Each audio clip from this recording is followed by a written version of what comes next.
So who and what is the beast of Daniel 7? Well, I'm going to show you some things that you have not seen before. Bible scholars were right about some things and completely and utterly wrong about other things, especially concerning the last days. So we're going to go straight to Daniel 7, and in the first king of Belshazzar, king of Babylon, Daniel had a dream and visions in his head upon his bed, and he wrote the dream and told the sum of the matter. Daniel spoke and said, I saw in my vision by night, and behold, the four winds of heaven, that's north, south, east, and west, strove upon the great sea. Now, folks, the great sea is the Mediterranean Sea. I have proven that in one of my last videos. Okay, the four great beasts came up from the sea, diverse from one another. The first was like a lion, and it had eagle's wings. Now, hold on, I got a couple of these mixed up. Okay. So even Google AI knows what this is. That would be the Babylonian Empire, and specifically its king, Nebuchadnezzar, representing the swift conquest, royal majesty, and the eventual humbling of the kingdom. Okay? Well, that should be easy. Let's continue. And a man's heart was given unto it. That was when he was humbled. He had several years of being essentially turned into a wild beast and eating with the beasts of the field because of something that he said that was highly disrespectful to Jehovah. And then he became humbled after that a spirit of a beast was taken from him, and he was like unto a man again. But that's a whole nother video. I doubt if I'll even do it. Behold, another beast, a second, like unto a bear, and it raised itself on one side, and had 3 ribs in its mouth between the teeth of it. And they said thus unto it also, arise, devour much flesh. Well, what on earth does all that mean? Well, folks, so once again,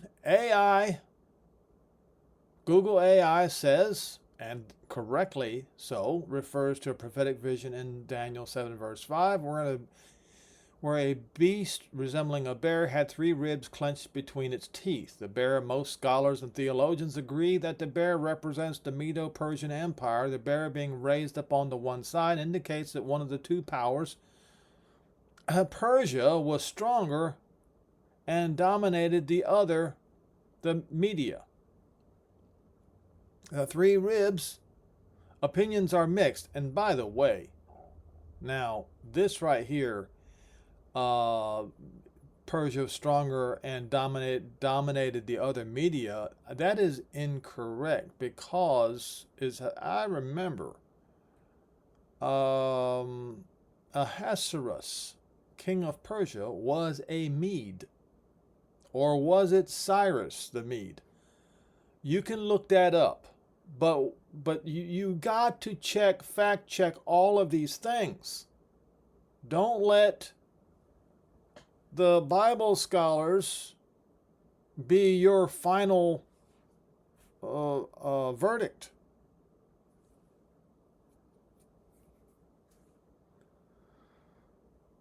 The 3 ribs, opinions are mixed on the exact identities of the 3 ribs, but they generally symbolize 3 major empires and kingdoms or territories subdued by the Medo-Persians, of course. As most common consensus identifies these 3 major conquests as Babylon, Lydia, and Egypt. And I would agree with that. Okay, so we continue. And after this I beheld, and lo, another leopard, which had upon its back 4 wings of a fowl. The beast which also had 4 heads, and dominion was given unto it. Now, the 4 wings are essentially the ability to travel by the 4 heads. Now, let's see who the 4 heads are.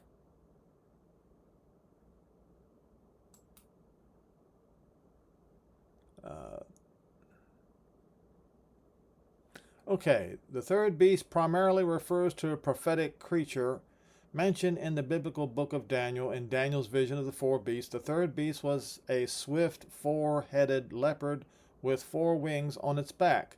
This symbolized the ancient, I call it Grecian Empire, but they say Greco-Macedonian Empire, established by Alexander the Great. Now, let's see if... So it is not going into detail about the 4 heads and the 4 wings. Well, so what we'll do then is we will go to the 4 kings of Medo, no, not Medo, Grecian Empire.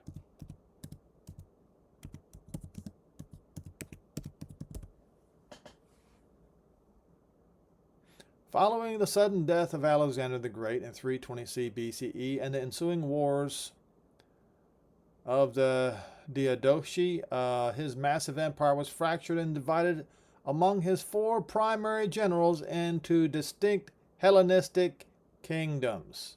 And you can read all about this. You know, it'd be Ptolemaic, the Seleucid Empire, which stretched from Syria and to Babylon and to Mesopotamia all the way into India. Okay, then you have Macedonia, ruled by General Cassander, and Thrace and Asia Minor, etc. So there you have it. This stuff right here is not hard to find, folks. But the parts at the end time, they have got it all wrong, and I'm going to set the record straight today.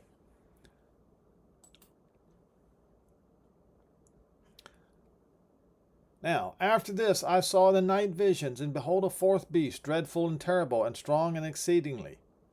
And it had great iron teeth, and it devoured and broke in pieces, and stamped the rest with its feet. It was different from all the other beasts that were before it, and it had 10 horns.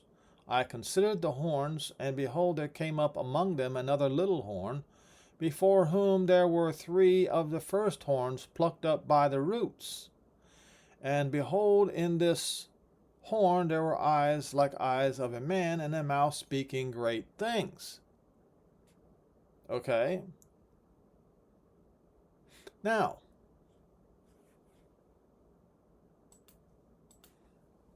ten horns.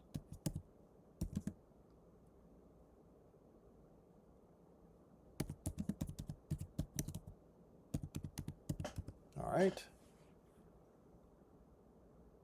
So we will do this. Daniel, which is probably going to get us. Okay. So you see what they have here, but they always talk about that going off into the future. Okay. But then let's look at this.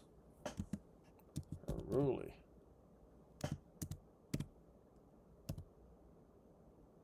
Sue, maybe.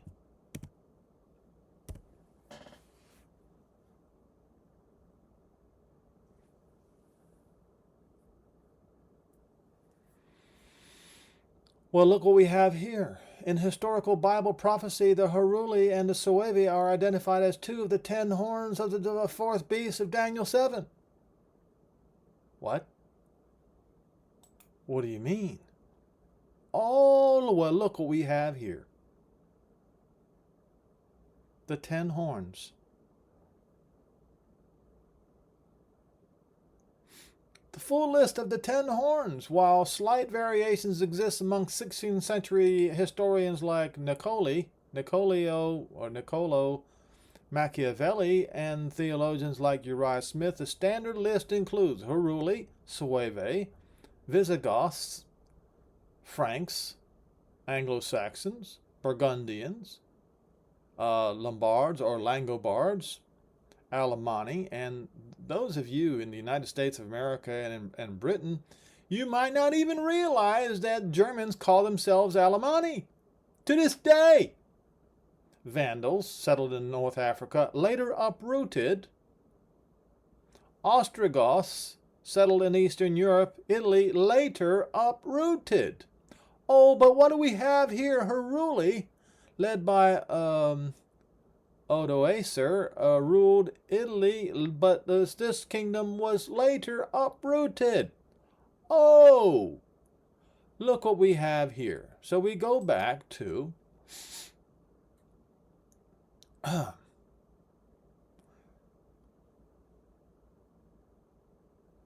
where this beast had 10 horns. I considered the horns, and behold, there came up another little horn, before whom there were 3 of the first horns plucked up by the roots. So we have here, folks, not only the list, but also identifying the uprooted 3 horns. Who were they uprooted by? Well, you know they were uprooted by the little horn, a.k.a. the Pope. Okay.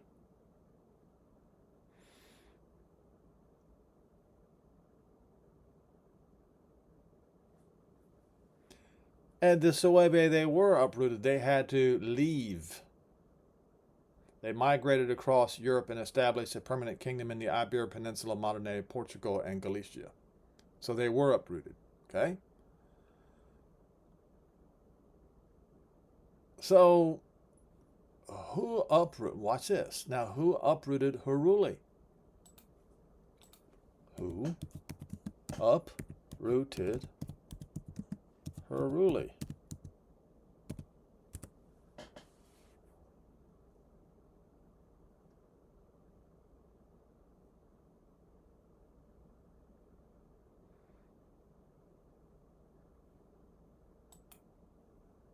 Well,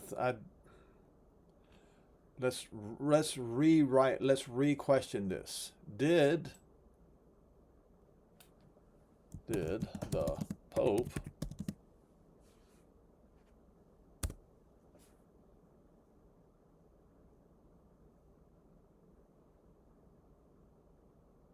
Okay, so this one was Theodoric the Great.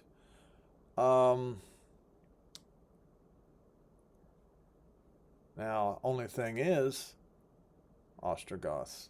Let's try this. Uproot Ostrogoths.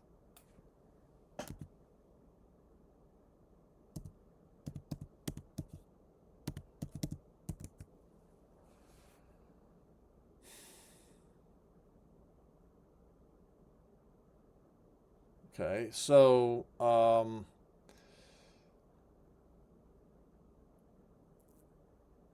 Ostrogoth flies.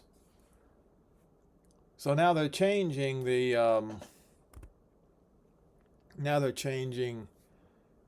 narrative here. Who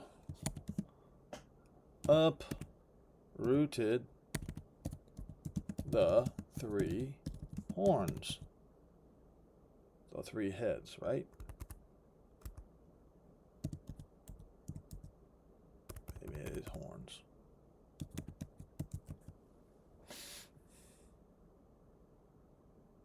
Okay.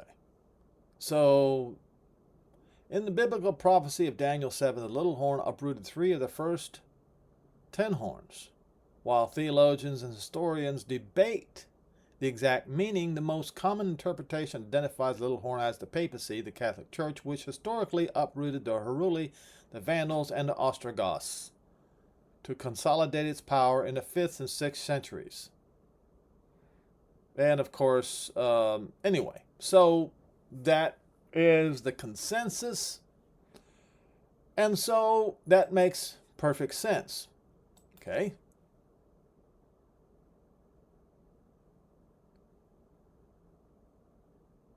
And behold, in this horn, the little horn, there were like the eyes of men and mouths speaking great things. Now, here's the thing.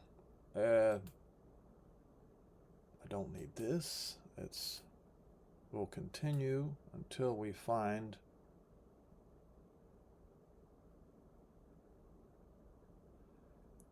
And so the fourth beast is identified as the Roman Empire. See, the fourth beast is a terrifying, indescribable creature with massive iron teeth and 10 horns. It represents the Roman Empire, distinguished by its immense destructive power and its future prophetic significance. Well, the prophetic significance of it is actually it is fractured in the end times, and it becomes like it becomes iron mixed with clay and fractured, just like modern Europe is today. Okay. Now, all of this right here should be easy to understand. So let's eliminate this and move on to the next one. Now, so the little horn, identifying the little horn is a boastful, persecuting power that emerges from the head of a terrifying fourth beast representing the Roman Empire. All right, this is the consensus. Now, you have all kinds of different points of view here, but the historical view, even championed by Protestant reformers, Martin Luther, John Calvin, and Isaac Newton, and maintained by the Seventh-day Adventists, this view identifies the little horn as the papacy, the office of the Pope in the Roman Catholic Church. Okay?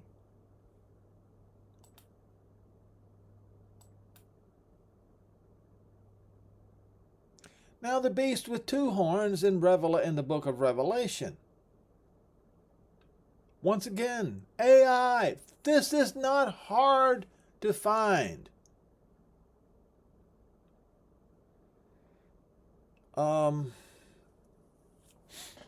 The first of the 2-horned beasts would be centered in would be the Roman Empire. This half of the empire eventually fell to invading Germanic tribes, etc. Okay. The second horn is centered in Constantinople, the Byzantine Empire. This half survived the West collapse by nearly 1,000 years. The continuity of the Eastern Horn provided sustained political and civil influence well into the Middle Ages.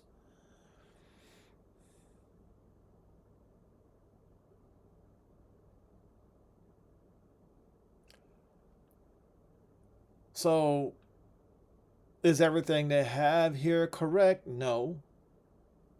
But the consensus is correct. Now, so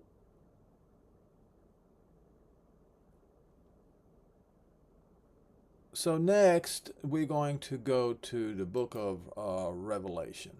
Okay.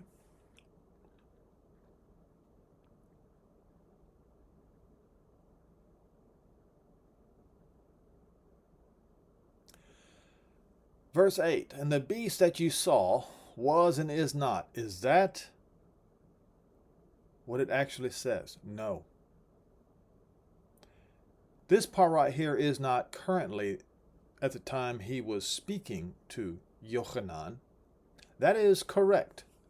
But when you look at this word here, you immediately realize it's the wrong is the wrong word.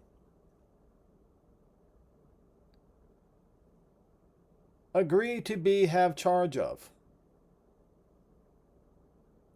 So what that means is there was a consensus that he was going to be in charge. Okay? That he's going to be in charge. Why? Why did this happen? Let me explain. It says right here, the 7 heads are 7 mountains on which the woman sits. What does that mean?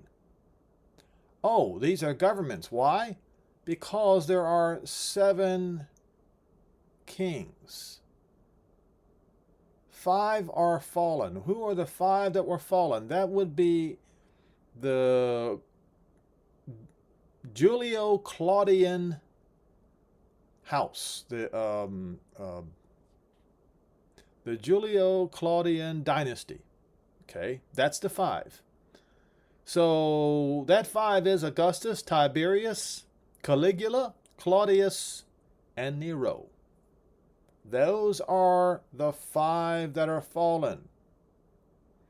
And he says 1 currently is. So whoever was after the 5 fell, in the days this was explained to Yochanan. Who would that be? That would be Galba. Though he was not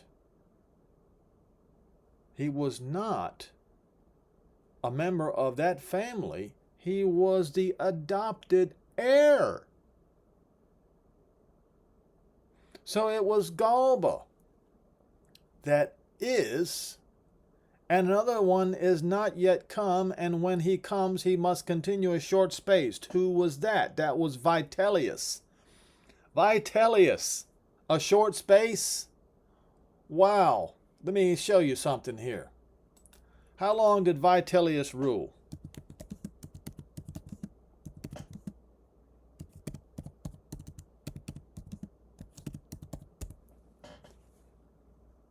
Eight months.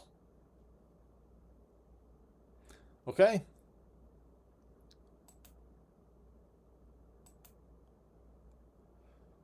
Now,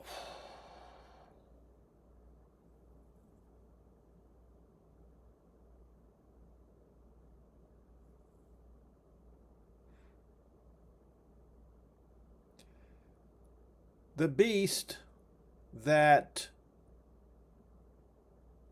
they agreed to take charge of the Roman Empire. That's what it does not say was. That's not what it means. It is agreed to take charge, and obviously, by default, the Roman Empire. But he is not yet. He will be the 8th in succession, and is of the 7. He was a member of the elite like the previous 7, but he was not a member of the Julio-Claudius dynasty. Now it says, and goes into perdition. Now, all the theologians have got it wrong. Okay, what the word goes into perdition. Now, goes. Let's do this. To lead. He's going to lead. They're going to be under his control. Okay? He's going to lead to the point or enter. Look what it says here. They got it all wrong, but it's right there in front of your face. All I've got to do is find it, cognate. He is going to lead the destruction, causing someone or something to completely be cut off. What, pray tell, does that mean? It means Vespasian, the 8th, was going to lead or send his son to, he's going to be the leader of Rome, and he's going to order the cutting off, the destruction of Jerusalem. It is not what the theologians and the preachers say. It was Vespasian. I gave you the 5 fallen. That's Augustus, Tiberius, Caligula, Claudius, and Nero.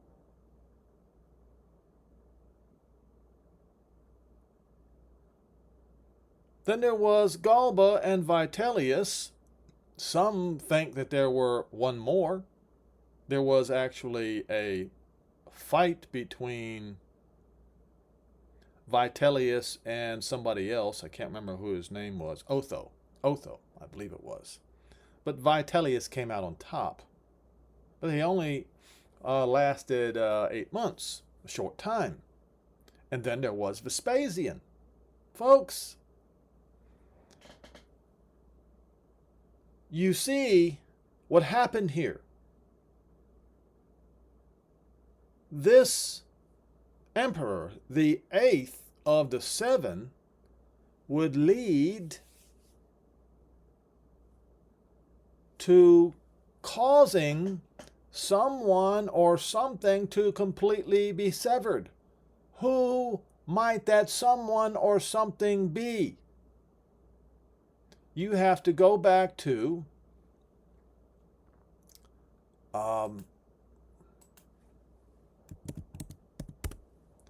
here, Luke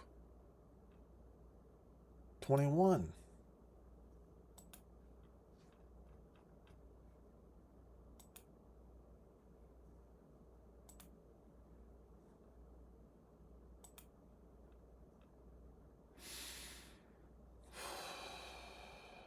When you shall see Jerusalem compassed with armies, and you know its desolation is nigh.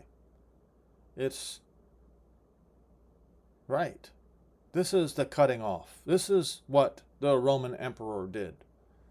Then let them which are in Judea flee into the mountains, and let them which are in the middle of it depart, and let them not that are in the rural areas go back to the city. For these are the days of vengeance, that all these things that are written might be fulfilled. But the woe unto them that are with child, to those that give suck in those days, for there shall be great distress in the land, and wrath upon this people. And they shall fall by the edge of the sword, and they shall be led away into captivity into all the Gentiles. That's what it says. Gentiles. That's right.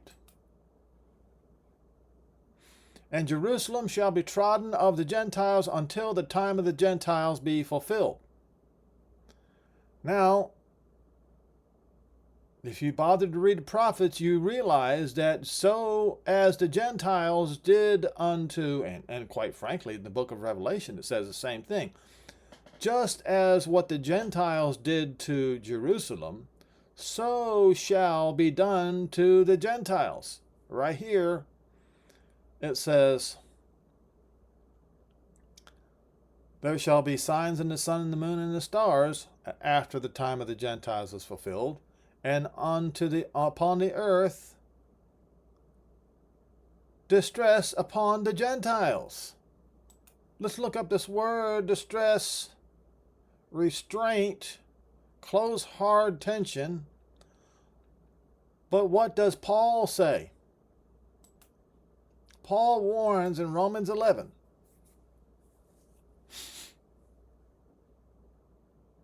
If some of the branches, if a man or whatever any, no, this is wrong too. It should, it says if any of the branches, the branches were cut off.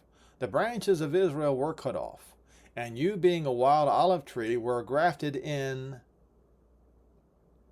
with them.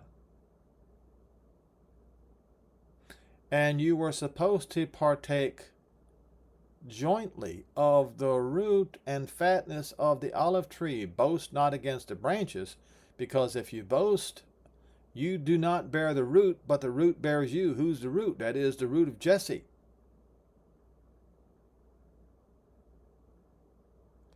And what he is saying is, if you're boasting against the branches, you're also boasting against the root. So, even though the branches were cut off, It's only temporarily until the time of the Gentiles comes to the end. You will say that the branches were broken off that I might be grafted in. Well, because of unbelief they were broken off, but you stand by faith. Be not high-minded, but fear. For if not God, but Jehovah, spared not the natural branches back in those days, take heed, lest he also not spare you either. Look at the uprightness and severity of Jehovah upon them which fell severity, but toward you uprightness, if you continue in his uprightness, which the Christians did not, the Romans did not, otherwise you also shall be cut off. Cut off. So just as Jerusalem and the Jews were cut off, the Roman Empire must also be cut off. But you see, this entity, this beast, this Roman beast, cut off somebody else. That's what perdition means. Your church fathers, your theologians have got it all wrong. I just proved it to you today. Now, okay. So they cut them off, this wear out the saints of the Most High. Okay, let's see if I can find it.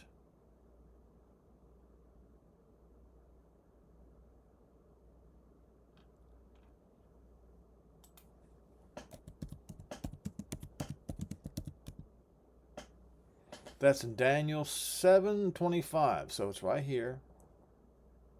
25, way down here. In verse 23, and he said, the fourth beast shall be the fourth kingdom upon the earth. That would be the Roman Empire, which shall be different from all the kingdoms, shall devour the whole earth, and shall tread it down and break it into pieces. And the 10 horns out of this kingdom, and the 10 kings shall arise, and another shall arise after him. He shall be different from the first, and he shall subdue 3 kings. And he shall speak great words against the Most High, and he shall wear out the saints of the Most High. That's the papacy.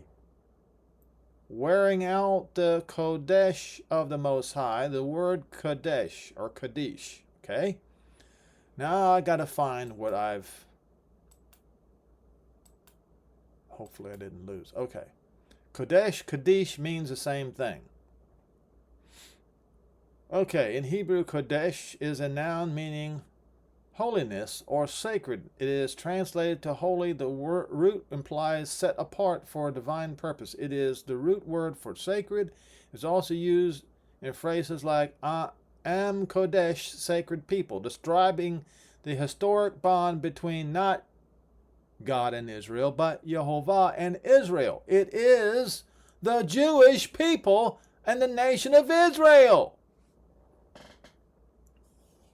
That's what it is. Okay, it's the word for holy, right? As they say. Well, let's go back, and I'm going to prove this to you. Let's go back to Romans 11. If the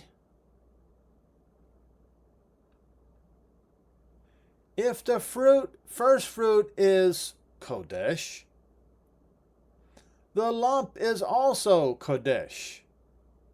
If the root is Kodesh, then so are the branches, even though they were cut off. Who were they cut off by?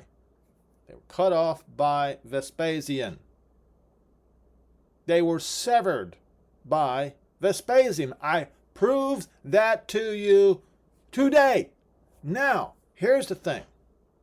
You can sit there you can do one of two things. You can sit there in your scriptural ignorance and wallow in it, or scriptural illiteracy and wallow in it, or you can educate yourself using the tools that we have in front of us today. It is only going to be a short time when tools like Bible Hub and Strong's Concordance are going to be available to you. Now is the time to educate yourself.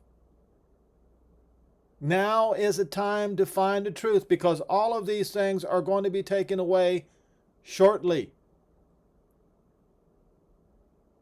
I cannot stress to you how important it is to do this now. Stop playing around. Stop mocking. And look for the truth. The truth matters. Because this beast, this European beast, is going to, in the very end, have one more battle with Israel's Mashiach. And they will call Israel's Mashiach the Antichrist, and those Euro Christians are going to be defeated. You don't believe me? Let me show you something that is written in Revelation 2.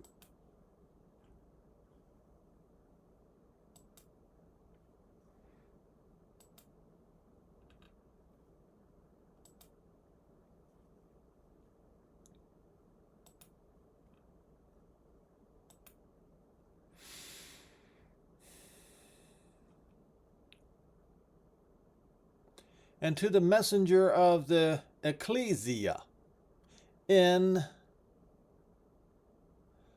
Thyatira, write these things, says the Son of Elohim, who has his eyes like the flame of fire and his feet are like fine brass. I know your works, charity, service, and faith, and your patience and your works. The last to be more than the first. Notwithstanding, I have a few things against you, because you have suffered that woman Jezebel, who calls herself a prophetess, to teach and to cause to wander my servants to commit fornication and to eat things sacrificed to idols. This is what you Christians do today. Every time you bow down at Sunday church in front of that graven image, and then have your meal afterwards, you are eating things sacrificed to idols. I gave her space to repent. Yes, more than 1,500 years of her fornication, and she repented not. I will cast her into a bier, and all of those who commit adultery with her into the great tribulation. Folks, this is in reference to that woman Jezebel, is in reference to the Catholic Church, and all of those who committed fornication with her are all these churches who eat things sacrificed to idols and commit fornication with false idols. And I've told you what those false idols were. Yehoshua has never changed his name. Nobody ever authorized his name to be changed. Jesus is the false idol, the sun god of the Druids that the Romans adopted when they brought the Druids, when they conquered the Druids in the days of Claudius. And she repented not, I will cast her into bed, and them that commit adultery with her into the great tribulation, except they repent of their deeds. I will kill her children. With a horrible death.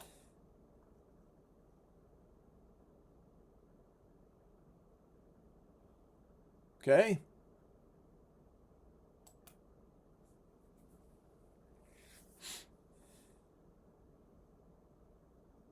And he's going to do this when he gives command to the two prophets Moshe and Eliah to bring 3.5 years of no rain upon the earth, Revelation 11, read it, and all the plagues that are written in that chapter. And all the ecclesia shall know. So this is a warning to all ecclesia. It's you, the Christian. You shall know that I am he who searches the reins and the hearts, and I will give every one of you according to their works. Now,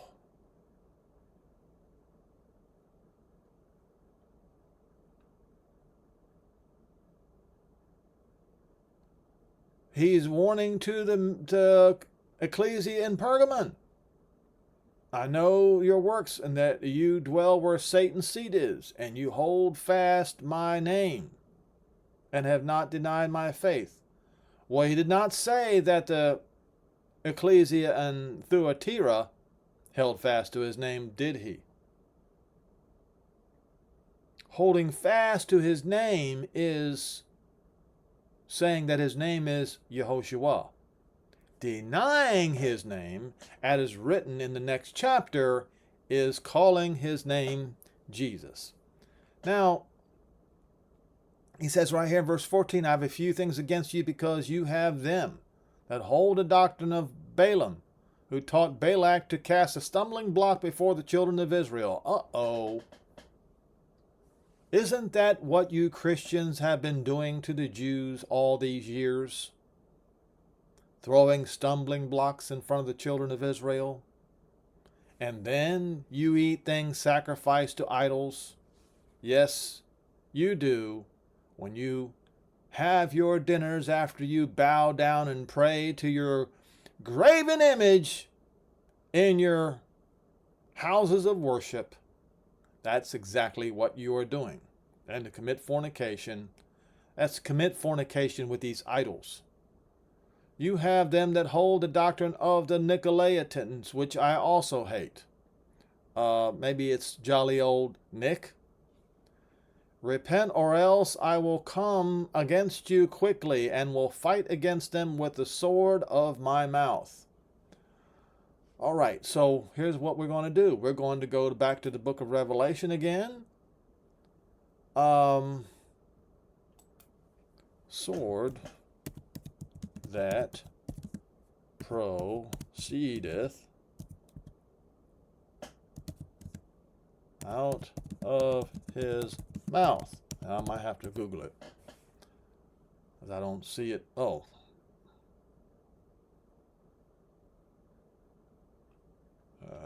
Revelation.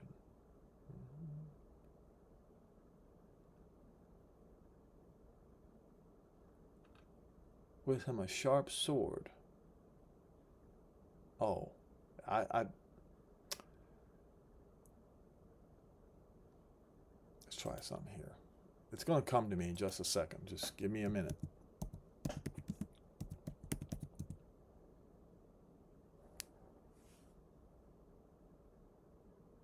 Right here, I believe.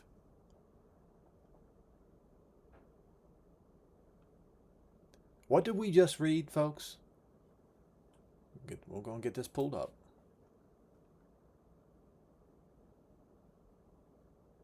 (1915).